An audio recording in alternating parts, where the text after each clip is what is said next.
ഉടമ്പടി എടുക്കുന്നത് 2024 മാർച്ച് മാസത്തിലാണ്. എൻ്റെ പേര് മെർലിൻ ജോണി. മൂവാറ്റുപുഴ മാർ ഗ്രിഗോറിയസ് ചർച്ചിൽ നിന്നാണ് വരുന്നത്. 2022 തൊട്ട് ഞാനൊരു നേഴ്സാണ്. 2022 തൊട്ട് വിദേശത്തോട്ട് പോകാനായിട്ട് ട്രൈ ചെയ്തുകൊണ്ടിരിക്കുകയാണ്. ഹസ്ബൻഡ് ഞാനും ഒരുമിച്ചല്ല നിൽക്കുന്നത്, രണ്ടുപേര് രണ്ട് സ്ഥലത്താണ് ജോലി ചെയ്യുന്നത്.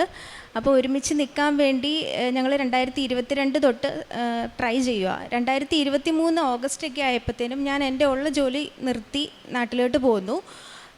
അന്ന് എൻ്റെ ഒരു ആൻറ്റി എപ്പോഴും എന്നോട് പറയും, ഇങ്ങനെ ഉടമ്പടി എടുക്കുക, നീ കൃപാസനത്തിൽ പോ, നിൻ്റെ ആഗ്രഹങ്ങളൊക്കെ സാധിച്ചു കിട്ടുമെന്ന് എപ്പോഴും പറയുമായിരുന്നു.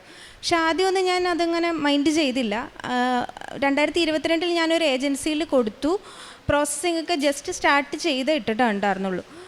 2003 വന്നതിന് ശേഷം ഞാൻ എപ്പോഴും ഏജൻസിയിൽ ഇങ്ങനെ കോൺടാക്ട് ചെയ്യുമ്പോൾ അവർ പറയും ഇൻ്റർവ്യൂ വരും, ടൈം എടുക്കും, അങ്ങനെ ഇങ്ങനെ പറഞ്ഞുകൊണ്ടിരുന്നു. 2023 കഴിഞ്ഞു. 2024 ഒരു മാർഗ്ഗവും ഇല്ല, എനിക്ക് പോകാനായിട്ട് ഒരു മാർഗ്ഗവും ഇല്ല. ആൾക്കാരൊക്കെ ഇങ്ങനെ ചോദിക്കുവാണ്, എന്താ നീ പോവാത്തേ, ജോലി എന്താ ചെയ്യാത്തേ, നാട്ടിൽ കയറിക്കൂടെ എന്നൊക്കെ ഇങ്ങനെ എപ്പോഴും ചോദിച്ചുകൊണ്ടിരിക്കും. അപ്പോൾ ഒരു ദിവസം ഇങ്ങനെ ഭയങ്കരമായിട്ട് വിഷമിച്ച് ഞാനിങ്ങനെ കരയുക. അന്നേരത്തിന് ഏകദേശം ആദ്യത്തെ ഉടമ്പടി തീരാറായിരുന്നു. അപ്പോൾ ഞാൻ മാതാവിനോട് പറഞ്ഞു, അമ്മ ഞാനിപ്പോൾ നിൽക്കുന്ന ഏജൻസിയിൽ നിന്ന് എനിക്ക് ഒരു ഓഫറും വരുന്നില്ല, അപ്പോൾ എനിക്ക് വേറെ ഒരു ഏജൻസി അമ്മ കാണിച്ചു തരണം എന്നിങ്ങനെ പറഞ്ഞ് കരഞ്ഞ് കൊന്തയൊക്കെ ചെല്ലി ഇങ്ങനെ കരഞ്ഞ് കുറേ നേരം കഴിഞ്ഞ് ഞാനിങ്ങനെ മൊബൈൽ ഫോൺ എടുത്ത് ചുമ്മാ ഒന്നിങ്ങനെ സ്ക്രോൾ ചെയ്ത് കഴിഞ്ഞപ്പോഴത്തേനും ഏതോ ഒരു ഏജൻസി, ഞാൻ കേട്ടിട്ട് പോലുമില്ല, ആ ഏജൻസി ഇങ്ങനെ കാനഡയ്ക്ക് ഇങ്ങനെ ഓഫറുണ്ട്, നേഴ്സുമാരുടെയാണ്, കെയർ ടേക്കറിൻ്റെ പോസ്റ്റിലോട്ടാണെന്നൊക്കെ പറഞ്ഞ് കണ്ടു. അപ്പം ഞാൻ അവരെ കോണ്ടാക്ട് ചെയ്ത് കഴിഞ്ഞപ്പോഴത്തേനും കുഴപ്പമില്ല, അവർ കാനഡയ്ക്ക് പോയ കുറേ ആൾക്കാരുടെ നമ്പർ തന്നു. ഞാൻ അവരെയൊക്കെ വിളിച്ച് സംസാരിച്ചു. അങ്ങനെ ഞാൻ പ്രോസസ്സ് ചെയ്യാം, അമ്മ കാണിച്ചു തന്നതാണല്ലോ അപ്പോൾ ചെയ്യാമെന്നും പറഞ്ഞ് ഞാൻ പ്രോസസ്സിങ് സ്റ്റാർട്ട് ചെയ്ത് കെയർ ടേക്കറിൻ്റെ ഇൻ്റർവ്യൂ, ഫസ്റ്റ് ഇൻ്റർവ്യൂ കിട്ടി, സെക്കൻഡ് ഇൻ്റർവ്യൂ കിട്ടി, തേർഡ് ഇൻ്റർവ്യൂ ആയപ്പോഴത്തേനും ഏജൻസിന്ന് പറഞ്ഞു ആ പോസ്റ്റ് നിർത്തലാക്കി, അപ്പോൾ നീ ഒന്ന് വെയിറ്റ് ചെയ്യുക, നമുക്ക് നോക്കാമെന്ന് പറഞ്ഞു. അത് കഴിഞ്ഞ് ഒരു 2 മാസം കഴിഞ്ഞപ്പോഴത്തേനും ഏജൻസിയിൽ നിന്ന് വിളിച്ചിട്ട് പറഞ്ഞു, കെയർ ടേക്കറിനേക്കാളും നല്ലൊരു പോസ്റ്റാണ് LPN പോസ്റ്റ്, ലൈസൻസ് പ്രാക്ടിക്കൽ നേഴ്സാണ്, അതിലോട്ട് ഒരുപാട് വേക്കൻസി ഉണ്ട്, പക്ഷെ നീ ഒരു എക്സാം ഉണ്ട്, നഴ്സുമാരുടെ ഏറ്റവും വലിയ എക്സാമാണ് NCLEX-RN, അതുപോലെ തന്നെ പാടുള്ളൊരു എക്സാമാണ് LPNകാരുടെ CPNRE എന്ന് പറഞ്ഞൊരു എക്സാം, അത് നീ പാസ്സാവണം, എന്നാലേ ലൈസൻസ് കിട്ടുള്ളൂ, വർക്ക് ചെയ്യാൻ പറ്റുള്ളൂ. അപ്പം ഞാനിങ്ങനെ പറഞ്ഞു, എനിക്കൊരു കുഞ്ഞി കൊച്ചുണ്ട്, അപ്പോൾ പഠിക്കാനായിട്ട് അധികം സമയമൊന്നുമില്ല. അപ്പോൾ അവർ പറഞ്ഞു കുഴപ്പമില്ല, നീ ട്രൈ ചെയ്യുക, നമുക്ക് നോക്കാമെന്ന് പറഞ്ഞു. കെയർ ടേക്കറിനേക്കാളും നല്ല സാലറി ഉണ്ടെന്ന് പറഞ്ഞു. അങ്ങനെ ഞാൻ പ്രോസസ്സിങ് തുടങ്ങി. ഈ CPNRE എക്സാം എഴുതാനുള്ള ലൈസൻസിനുള്ള പ്രൊസീജിയർ, എലിജിബിലിറ്റി ഒക്കെ ഞാൻ സ്റ്റാർട്ട് ചെയ്തു. ഏകദേശം 3 months എടുത്തു അത് കിട്ടാനായിട്ട്. അപ്പം ഞാൻ സെക്കൻഡ് ഉടമ്പടിയിലോട്ട് കയറിയായിരുന്നു. സെക്കൻഡ് ഉടമ്പടി ഇവിടെ വന്ന് പുതുക്കി ഞാൻ അങ്ങനെ എക്സാമിന് ഡേറ്റ് എടുത്തു. അങ്ങനെ എക്സാമിന് വേണ്ടി പഠിച്ചു. എക്സാം ഓൺലൈൻ എക്സാം ആയിരുന്നു. അപ്പോൾ ഞാനിങ്ങനെ ഉപ്പും കഴിച്ചു, പിന്നെ തൈലമൊക്കെ പൂശി എക്സാം അറ്റൻഡ് ചെയ്തു. എക്സാം അറ്റൻഡ് ചെയ്ത് കഴിഞ്ഞിട്ട് 4 hours എക്സാം വരുന്നത്, നമുക്ക് വീട്ടിൽ ഇരുന്ന് തന്നെ അറ്റൻഡ് ചെയ്യാം. അപ്പം ഞാൻ എക്സാമൊക്കെ കഴിഞ്ഞ് കഴിഞ്ഞപ്പോൾ എല്ലാവരും എന്നോട് ചോദിച്ചു എക്സാം എങ്ങനെ ഉണ്ടായിരുന്നു. ഞാൻ പറഞ്ഞു കുഴപ്പമില്ലായിരുന്നു, മാതാവ് രക്ഷിക്കും എന്ന് ഞാനിങ്ങനെ പറയുമായിരുന്നു. കോൺഫിഡൻസ് ആണ് എനിക്ക്, എന്നെ മാതാവ് രക്ഷിക്കുമെന്ന്. അത് കഴിഞ്ഞ് എക്സാമിൻ്റെ റിസൾട്ട് വന്നപ്പോൾ എനിക്ക് കിട്ടിയില്ല. ഭയങ്കര വിഷമമായി, കാരണം അത്യാവശ്യം നല്ല എമൗണ്ട് വേണം ഈ എക്സാം അപ്പിയർ ചെയ്യാനായിട്ട്. അപ്പം അത് കഴിഞ്ഞിട്ട് പിന്നെ ഞാനിങ്ങനെ ഒരു ദിവസം അച്ഛൻ്റെ പ്രസംഗം കേട്ടുകൊണ്ടിരുന്നപ്പോഴത്തേനും ഞാനിങ്ങനെ കണ്ടു, നമ്മൾ പഠിക്കുന്നതിനേക്കാളും കൂടുതൽ ദൈവത്തിൻ്റെ ബൈബിള് വായിക്കുക, കൊന്ത ചൊല്ലുക, അതുപോലെ തന്നെ വചനങ്ങൾ ബുക്കിൽ എഴുതുക, ഇതൊക്കെ ചെയ്യാൻ ഞാനിങ്ങനെ കണ്ടു. അപ്പം അന്ന് മുതൽ ഞാൻ തീക്ഷ്ണമായിട്ട് ഒന്നും ഞാൻ പഠിക്കാറില്ല, ബൈബിള് വായിക്കും, കുറേ വചനങ്ങൾ എഴുതും, സോഷ്യൽ മീഡിയയിലൊക്കെ കാണുന്ന വചനങ്ങൾ എഴുതും. കൊന്ത ക്രിസ്ത്യൻ ആണെങ്കിൽ പോലും ഞാൻ അങ്ങനെ കൊന്ത എപ്പോഴും ഒന്നും ചെല്ലാറില്ല, കൊന്ത ഫ്രീക്വൻ്റായിട്ട് ചെല്ലാൻ തുടങ്ങി. അങ്ങനെ ഞാൻ എക്സാം എഴുതി. എക്സാമിൻ്റെ അന്നും ഞാൻ ഇതുപോലെ തന്നെ ഉപ്പ്, മാതാവിൻ്റെ എണ്ണ എല്ലാം ഞാൻ ഉപയോഗിച്ചായിരുന്നു. അങ്ങനെ എക്സാം അറ്റൻഡ് ചെയ്ത് കഴിഞ്ഞപ്പോഴത്തേനും നെറ്റ്വർക്ക് ഇഷ്യൂ കാരണം 4 hours എന്നുള്ള എക്സാം ഏകദേശം ഒരു 6 hours എടുത്തു. അപ്പം കുറേ നേരം നമ്മൾ ആഹാരം, പിൻ ഡ്രോപ്പ് സൈലൻ്റ് ആയിരിക്കും നമ്മുടെ റൂമിൻ്റെ അകത്ത്. അപ്പം ഫുഡും ഒന്നും കഴിക്കുന്നില്ല. ഒരു 3 hours ഒക്കെ കഴിഞ്ഞ് കഴിഞ്ഞപ്പോൾ സ്വാഭാവികമായിട്ട് ഒരു ഹെഡേക്ക് അങ്ങനെയുള്ള കാര്യങ്ങളൊക്കെ വന്ന് നമ്മൾ കണ്ടിന്യൂസ് ഇരിക്കുവാണല്ലോ. പക്ഷേ എല്ലാം ഞാൻ അറ്റൻഡ് ചെയ്തു. ഏകദേശം 10 days 14 days ഒക്കെ കഴിഞ്ഞപ്പോൾ എൻ്റെ റിസൾട്ട് വന്നു. ഞാൻ പാസ്സായി. മാതാവിൻ്റെ കൃപ കൊണ്ട് മാത്രമാണ് പാസ്സായത്. കാരണം നെറ്റ്വർക്ക് ഇഷ്യൂ വന്നു കഴിഞ്ഞാൽ സാധാരണ അവർ എങ്ങനെയെങ്കിലുമൊക്കെ ഡ്രോപ്പ് ചെയ്തിട്ട് പോവുക ചെയ്യുന്നത്. പക്ഷേ എനിക്കൊരു കുഴപ്പവും സംഭവിച്ചില്ല. ഞാൻ എക്സാം പാസ്സായി. അത് കഴിഞ്ഞിട്ട് പ്രോസസ്സിങ് നടന്നുകൊണ്ടിരിക്കുകയാണ്. അവസാനം എൻ്റെ ഘട്ടത്തിലോട്ട് വന്നപ്പം February 18 ഞാൻ പോകുന്ന ന്യൂ ഫൗണ്ട്ലാൻഡ് എന്ന് പറഞ്ഞൊരു പ്രൊവിൻസിലോട്ടാണ്. അപ്പോൾ അവിടുത്തെ ഒരു സിസ്റ്റം മാറി. നേഴ്സുമാർക്ക് ഈ പോകുന്ന രീതിയിൽ EOA സിസ്റ്റം എന്ന് പറഞ്ഞൊരു സിസ്റ്റം വന്നു. എന്ന് വെച്ച് കഴിഞ്ഞാൽ അതിലേക്കൂടി നമുക്ക് ഇൻ്റർനാഷണൽ കാൻഡിഡേറ്റ്സിനെല്ലാം പോകാൻ പറ്റുള്ളൂ. അപ്പോൾ പിന്നെയും ഡിലേ ആയി. ഏകദേശം ഒരു 4 മന്തോളം ഡിലേ ആയി പ്രോസസ്സിങ്. പള്ളിയിൽ പോകാൻ പറ്റില്ല, ഒരു കല്യാണത്തിന് പോകാൻ പറ്റില്ല. എല്ലാവരും ഇങ്ങനെ ചോദ്യമാണ്, നീ എന്താ പോകാത്തത്, നിനക്ക് പോയിക്കൂടെ, ഇതെന്താ നിങ്ങൾ ലീഗലായ രീതിയിലല്ലേ പോകുന്നത് എന്നൊക്കെ ഇങ്ങനെ ചോദിച്ച് നമ്മളെ മാനസികമായിട്ട് തകർക്കുക എന്നൊക്കെ പറഞ്ഞു കഴിഞ്ഞാൽ എന്നെപ്പോലെ നേഴ്സുമാരല്ല, എല്ലാ പ്രൊഫഷനിലുള്ള ആൾക്കാർക്കും അറിയാം. നമ്മൾ ജോലി ഇല്ലാണ്ട് നാട്ടിലിരിക്കുമ്പോഴത്തേനും നമ്മുടെ നാട്ടുകാരായാലും വീട്ടുകാരായാലും ഒരുപാട് നമ്മളെ താത്തി സംസാരിക്കും. ഇപ്പം ഹസ്ബൻഡിൻ്റെ ജോലിയുണ്ട്, നമുക്ക് ജീവിക്കാൻ സാമ്പത്തികം ഉണ്ടെന്നൊന്നും പറഞ്ഞിട്ടൊന്നും ഒരു കാര്യമില്ല. എല്ലാവരും ഇങ്ങനെ നമ്മളെ താത്തി സംസാരിച്ച് ഏകദേശം ഒരു പാനിക് അറ്റാക്ക് വരുന്ന രീതിയിലോട്ടൊക്കെ പോയി തുടങ്ങി. രാത്രികളിലൊക്കെ ഉറക്കമില്ല, ചുമ്മാ ഇരുന്ന് കരയുക, അങ്ങനെ കുറേയേറെ പ്രശ്നങ്ങൾ വന്നു. അപ്പോൾ അന്നേരമൊക്കെ ഞാനിങ്ങനെ മാതാവിനോട് പറയും, അമ്മേ എന്നെ ഒന്ന് സഹായിക്കണം, എനിക്ക് എങ്ങനെയെങ്കിലും എനിക്കൊന്ന് പോകാൻ പറ്റണം എന്ന് ഞാൻ എപ്പോഴും കരഞ്ഞ് പ്രാർത്ഥിക്കുമായിരുന്നു. അങ്ങനെ ജൂലൈ ആയി കഴിഞ്ഞപ്പോഴത്തേനും എനിക്ക് പ്രൊവിൻസിൽ നിന്ന് ഇൻവിറ്റേഷൻ വന്നു കഴിഞ്ഞിട്ട് പിന്നെ പ്രോസസ്സിങ്ങൊക്കെ വെക്കുന്ന നടന്നു. മെഡിക്കലിൻ്റെ ടൈം ആയാലും ബയോമെട്രിക്സിൻ്റെ ടൈമിലായാലും ഒരുപാട് തടസ്സങ്ങൾ ഉണ്ടായിരുന്നു. പക്ഷെ അന്നേരമൊക്കെ ഞാനിങ്ങനെ അമ്മയോട് പറയും, അമ്മേ ഞാൻ ഇതിനൊക്കെ പോകുമ്പോഴത്തേനും അമ്മ പ്രത്യക്ഷപ്പെട്ടത് ഗ്രേ കളറിൽ ഡ്രസ്സിലാണല്ലോ, അതുപോലെ തന്നെ ഞാൻ അവിടെ ചെല്ലുമ്പോഴത്തേനും അതുപോലെ തന്നെ എനിക്ക് അമ്മ അവിടെ ഉണ്ടായി, എനിക്കെല്ലാം നല്ല രീതിയിൽ നടക്കണമെന്ന് പ്രാർത്ഥിച്ചായിരുന്നു. അതിൻ്റെ ഫലമായി എല്ലാ കാര്യങ്ങളും നടന്നു. അങ്ങനെ December 12 എനിക്ക് വർക്ക് പെർമിറ്റ് അപ്രൂവായി, എൻ്റെ ഹസ്ബൻഡിൻ്റെ അപ്രൂവായി. അത് കഴിഞ്ഞതിന് ശേഷം February 3 എൻ്റെയും കുഞ്ഞിൻ്റെയും പാസ്പോർട്ട് വിസ അടിച്ചു വന്നു. February 17 എൻ്റെ ഹസ്ബൻഡിൻ്റെയും വിസ അടിച്ചു വന്നു. അങ്ങനെ ഈ March 2 ഞങ്ങൾ കാനഡയ്ക്ക് പോവുകയാണ്. എനിക്കറിയാം കാനഡ ചെന്നാൽ ഒരുപാട് ബുദ്ധിമുട്ടുകളും ഒരുപാട് സങ്കടങ്ങളും ഉണ്ടാവുമെന്ന്. പക്ഷേ മാതാവ് എൻ്റെ കൂടെ ഉള്ളിടത്തോളം കാലം ഞാൻ അതെല്ലാം തരണം ചെയ്യുന്നത് എനിക്ക് ഉറപ്പുണ്ട്. പിന്നെ പോകാനുള്ള ക്യാഷൊന്നും അങ്ങനെ റെഡി ആയിട്ടില്ലായിരുന്നു. എന്ന് ഞാൻ പ്രാർത്ഥിക്കും, മാതാവേ എനിക്ക് പോകാനുള്ള ഈ ക്യാഷും കാര്യങ്ങളും എല്ലാം റെഡി ആവണേ. ആദ്യമൊക്കെ ഏജൻസിക്കാർ പറയുമായിരുന്നു ഫാമിലി ആയിട്ട് പോകാൻ പറ്റില്ല, നീ തന്നെ പോകണമെന്ന്. അപ്പോൾ എനിക്കൊരു കുഞ്ഞു കൊച്ചാണ്, 3 വയസ്സേ ഉള്ളൂ. അപ്പോൾ അവനെ നാട്ടിൽ ഇട്ടിട്ട് പോവുക എന്ന് പറയുന്നത് ബുദ്ധിമുട്ടുള്ള കാര്യമാണ്. ഏതെങ്കിലും ഒന്നുകിൽ ഫാദർ അല്ലെങ്കിൽ മദർ കുഞ്ഞിൻ്റെ കൂടെ ഉണ്ടാവണം എന്നുള്ളൊരു ആഗ്രഹം ഉള്ളതുകൊണ്ട് ഞാൻ ഇവിടെ നിയോഗം വെച്ചപ്പോഴും അത് പറയാമായിരുന്നു, മാതാവേ പോവുകയാണെങ്കിൽ ഞങ്ങൾ 3 പേരും പോകണം, അല്ലെങ്കിൽ പോകണ്ട എന്ന രീതി തന്നെയായിരുന്നു പറഞ്ഞുകൊണ്ടിരുന്നത്. അതിൻ്റെ ഫലമായിട്ട് ഞങ്ങൾക്ക് 3 പേർക്കും കൂടെ ഞങ്ങൾ 3 പേരും കൂടെയാണ് ഒരുമിച്ച് പോകുന്നത്. പിന്നെയെന്ന് പറഞ്ഞു കഴിഞ്ഞാൽ ഞാൻ പ്രേക്ഷിത പ്രവർത്തനം ഹസ്ബൻഡ് ഷിപ്പിൽ നിന്ന് വന്നിട്ടേ ഉള്ളൂ, അതുകൊണ്ട് കുഞ്ഞിന് വയ്യാത്തതുകൊണ്ടാണ് വരാത്തത്. പ്രേക്ഷിത പ്രവർത്തനങ്ങൾ ഞാൻ ചെയ്തത് എൻ്റെ വീടിൻ്റെ അടുത്ത് തന്നെ ഒരു ഗവൺമെൻറ് ഹോസ്പിറ്റലുണ്ട്. അപ്പോൾ ഞാൻ അവിടെ ഇങ്ങനെ പേപ്പർ കൊടുക്കാൻ പോവും.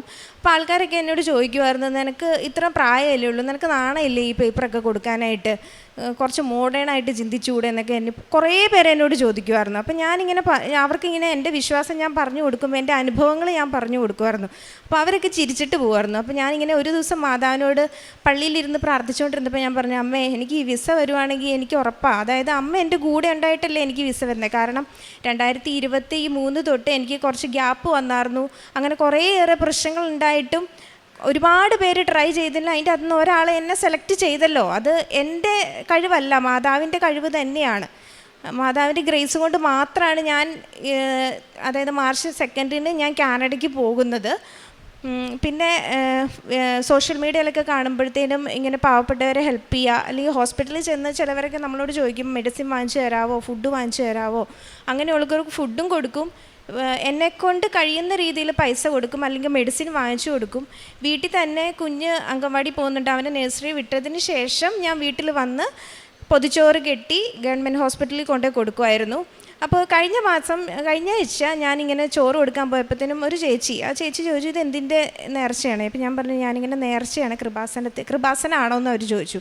അപ്പം തന്നെ പുള്ളിക്കാരി ചോറ് എൻ്റെ കയ്യിലോട്ട് തിരിച്ച് ഒരു എറിഞ്ഞ് തന്നെ രീതിയിൽ തന്നു. അപ്പം ഞാൻ ചോദിച്ചു, എന്താ ചേച്ചി, മാതാവിൻ്റെ അല്ലേ, ഞങ്ങൾക്ക് ഈ ഫുഡ് വേണ്ട.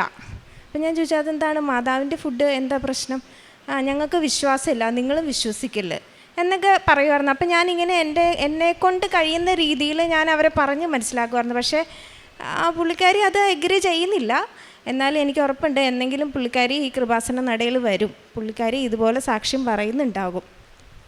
എന്തൊക്കെ പറഞ്ഞാലും ദൈവത്തിനും മാതാവിനും 1000 നന്ദി. പിന്നെ എൻ്റെ ജീവിതത്തിൽ സംഭവിച്ചതെന്ന് പറഞ്ഞു കഴിഞ്ഞാൽ, ഞാൻ കൂടുതലായിട്ട് ദൈവത്തിനോട് ചേർന്ന് ജീവിക്കാൻ തുടങ്ങി, മാതാവിനോട് ഉടമ്പടിയിൽ ചേർന്ന് ജീവിക്കാൻ തുടങ്ങി. പിന്നെ കുടുംബ പ്രാർത്ഥന അത് വളരെ കുറവായിരുന്നു. ക്രിസ്ത്യാനി ആണെങ്കിൽ പോലും കുടുംബ പ്രാർത്ഥന പകുതി സമയം മുടങ്ങി പോകുമായിരുന്നു. പക്ഷേ ഇപ്പോൾ ഡെയിലി കുടുംബ പ്രാർത്ഥന ചെയ്യും. അതുപോലെ തന്നെ കൊന്ത ഞാൻ ഒരിക്കലും മുടക്കാറില്ല. പിന്നെ ഡെയിലി വചനങ്ങൾ ബുക്കിൽ എഴുതും, ബൈബിള് വായിക്കും, സോഷ്യൽ മീഡിയ കാണുന്ന എല്ലാ വചനങ്ങളും വായിക്കുക, മാർക്ക് ചെയ്യുക. പിന്നെ അച്ഛൻ്റെ ഡെയിലി ബ്രെഡ്സ്, പിന്നെ യൂട്യൂബിലെ ധ്യാനങ്ങൾ എല്ലാം എൻ്റെ ഫ്രണ്ട്സിന് ഷെയർ ചെയ്യും, അവർക്ക് ഞാൻ പറഞ്ഞു കൊടുക്കും. ഹിന്ദുക്കളായ ഒരുപാട് ഫ്രണ്ട്സിനോട് ഞാൻ പറഞ്ഞിട്ടുണ്ട് ഇങ്ങനെ അച്ഛനെ പറ്റിയും കൃപാസനത്തിനെ പറ്റിയും. അവർ കുറേ പേര് ഇവിടെ വന്ന് ഉടമ്പടി ധ്യാനത്തിൽ പങ്കെടുക്കുകയും ഉടമ്പടിയിൽ ചേർന്ന് പ്രവർത്തിക്കുകയും ചെയ്യുന്നുണ്ട്. മാതാവിനും ദേവകുമാരനും 1000 നന്ദി. വാസയോഗ്യമായ നഗരത്തിലെത്തുവോളം അവരെ അവിടുന്ന് നേർവഴിക്ക് നയിച്ചു. സങ്കീർത്തനം 107 7-ാം വചനമാണ്. വാസയോഗ്യമായ നഗരത്തിലെത്തുവോളം അവരെ അവിടുന്ന് നേർവഴിക്ക് നയിച്ചു എന്നത് ഇസ്രായേൽ ജനത്തെ മരുഭൂമിയിൽ നിന്നും രക്ഷിച്ച ദൈവത്തെ പറ്റിയാണ്. നമ്മുടെ ജീവിതത്തിൽ പലപ്പോഴും നമ്മുടെ വഴിയും നമുക്ക് വ്യക്തമല്ലായിരിക്കാം. ചിലപ്പോൾ നമ്മുടെ തീരുമാനങ്ങൾ, നമ്മുടെ ചിന്തകൾ, നമ്മുടെ സൗഹൃദങ്ങൾ, നമ്മൾ സെലക്ട് ചെയ്യുന്ന വഴികൾ ഒരുപക്ഷെ നമ്മെ വഴിതെറ്റിക്കാം. ദൈവത്തിൽ വിശ്വാസം അർപ്പിക്കുമ്പോൾ നേരായ വഴി അവിടുന്ന് കാണിച്ചു തരുമെന്നാണ് സങ്കീർത്തനത്തിൽ നാം കാണുന്നത്. വാസയോഗ്യമായ നഗരത്തിലെത്തുവോളം അവരെ അവിടുന്ന് നേർവഴിക്ക് നയിച്ചു എന്നാണ്. ഉടമ്പടി ജീവിതത്തിൽ പ്രാർത്ഥനയിലൂടെ ദൈവവചനത്തിലൂടെ നേരായ വഴിയാണ് ഈശോയും അമ്മയും നമുക്ക് കാണിച്ചു തരുന്നത്.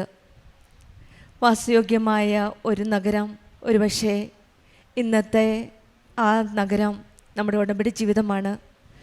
ഒരു സുരക്ഷിതത്വത്തിൻ്റെ ഒരു പ്രതീകമാണ്. അലയുന്ന ജീവിതത്തിൽ നിന്ന് സമാധാനത്തിലേക്കുള്ള ഒരു യാത്ര.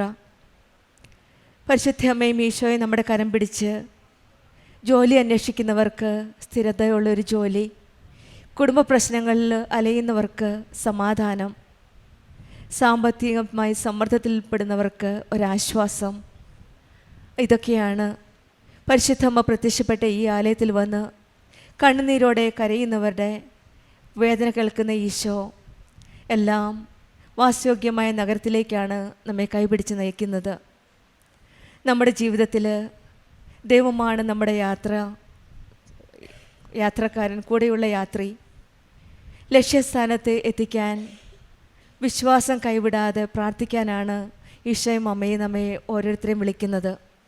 അങ്ങനെയുള്ളൊരു വലിയ സാക്ഷ്യമാണ് മെർലിൻ ജോണി എന്ന മകൾ നമ്മളോട് സാക്ഷ്യപ്പെടുത്തിയത്.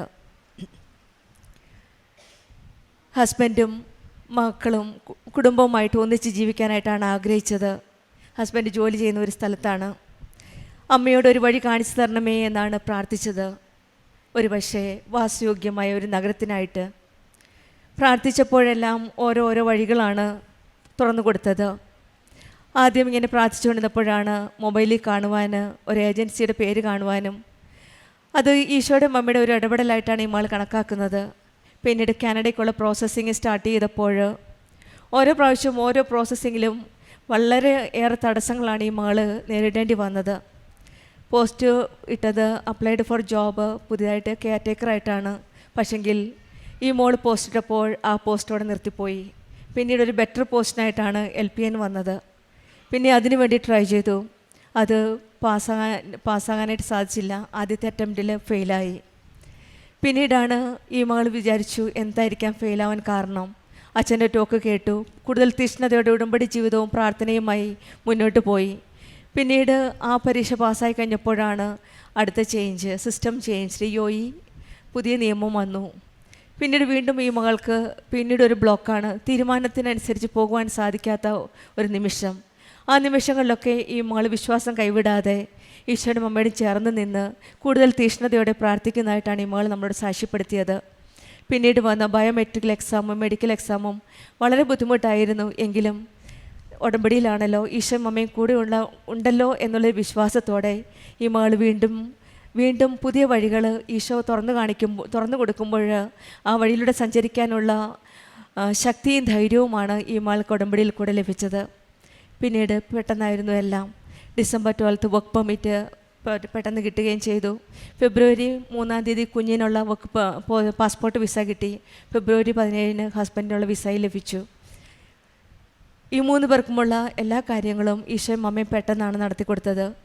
3 വർഷത്തോളം ഈ മക്കൾ ഈ ഒരു കാര്യത്തിന് വേണ്ടി ശ്രമിച്ചിരുന്നു. പക്ഷേ ഉടമ്പടി എടുത്ത ഉടനെ 2ാമത്തെ പുതുക്കലിലാണ് ഈ മകൾക്ക് ഈ കാര്യങ്ങളെല്ലാം നടത്തി കൊടുത്തത്. വളരെ ബുദ്ധിമുട്ടായിരുന്നു. പക്ഷെങ്കിൽ പ്രയാസത്തിലും വിശ്വാസം നഷ്ടപ്പെടാതെ ഈ മകൾ ധൈര്യപൂർവ്വം ഉടമ്പടിയിൽ ജീവിതത്തിൽ ഈശോ അമ്മയും കൂടെ ഉണ്ടെന്നുള്ള വിശ്വാസത്തോടെയാണ് ഈ മകൾ ഓരോ കാര്യവും മുന്നോട്ട് പ്രാർത്ഥിച്ചാണ്.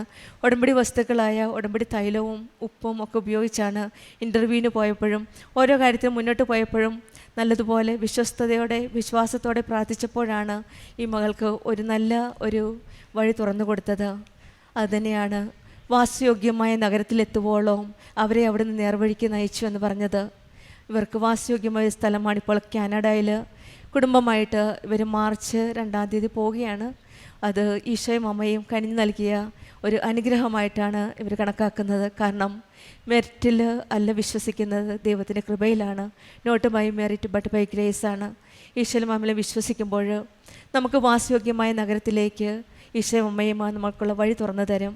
നമ്മുടെ ജീവിതത്തിലും പരിശുദ്ധ അമ്മയുടെ കരങ്ങൾ പിടിച്ചുകൊണ്ട് ദൈവത്തിൻ്റെ നഗരമായ യേശുവിൻ്റെ ഹൃദയത്തിലേക്ക് നയിക്കുവാനായിട്ട് നമുക്കും പ്രാർത്ഥിക്കാം.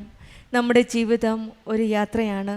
അലച്ചിലുകളുണ്ടായാലും ദൈവവും മാതാവും നമ്മെ സുരക്ഷിതമായ സമാധാന നഗരത്തിലേക്ക് എത്തിക്കുമെന്നുള്ള വിശ്വാസം കൃപാസന അമ്മയുടെ മധ്യസ്ഥതയിലൂടെ നമ്മുടെ ജീവിതത്തിൻ്റെ നേരായ വഴിയിലൂടെ നയിക്കണമേ എന്ന് പ്രാർത്ഥിച്ചുകൊണ്ടും മെർലിൻ ജോണിക്കും കുടുംബത്തിന് ലഭിച്ച എല്ലാ അനുഗ്രഹങ്ങൾക്കും നമ്മൾക്ക് കരങ്ങളടിച്ച് ദൈവത്തെ മഹത്വപ്പെടുത്താം.